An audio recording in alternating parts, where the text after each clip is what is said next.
Kto musí používať e-kasu? S registračnou pokladnicou ste sa už všetci stretli pri bežnom nákupe tovaru alebo služieb. Ak ste ale podnikateľ, používanie registračnej pokladnice sa vás môže týkať aj ako predávajúceho. Elektronická registračná pokladnica je na Slovensku známa aj pod názvom e-kasa.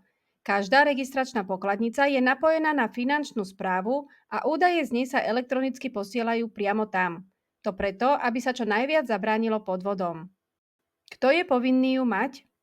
Podľa zákona o používaní elektronickej registračnej pokladnice, ktorý platil do 31.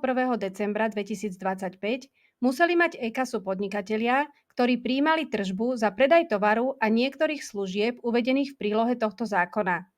Od 1. januára 2026 je tento zákon nahradený novým zákonom, zákon o evidencii tržieb. No a podľa neho e-kasu musí mať každý predávajúci, ktorý prijíma tržbu za predaj tovaru alebo služby. Čiže teraz už všetky služby. Predávajúcim je právnická osoba alebo fyzická osoba, ktorá má oprávnenie na podnikanie alebo inú samostatne zárobkovú činnosť. Tržbou sa rozumie prijatá hotovosť, respektíve platba bankovou kartou, či iné prostriedky nahradzajúce hotovosť, napríklad poukážka a podobne. Za tržbu sa považuje aj platba prijatá ako preddavok alebo doplatok. Kedy e-kasu nemusíte mať? Je to v týchto prípadoch.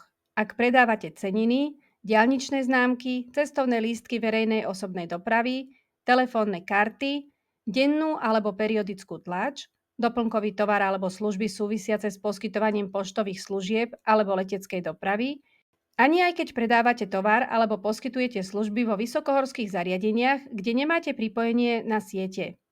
Ani vtedy ju nemusíte mať, ak predávate tovar na dobierku alebo prostredníctvom predajných automatov.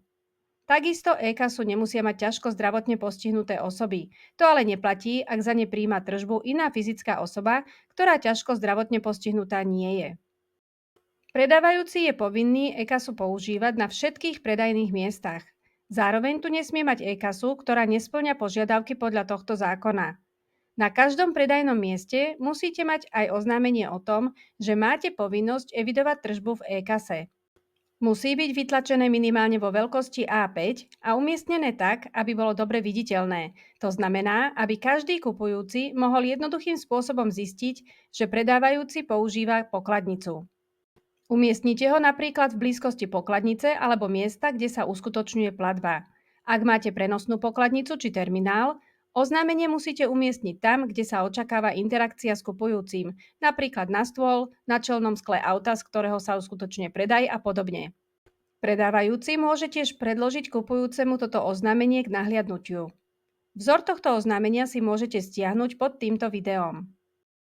Ako predávajúci si môžete zvoliť, akú e-kasu budete používať.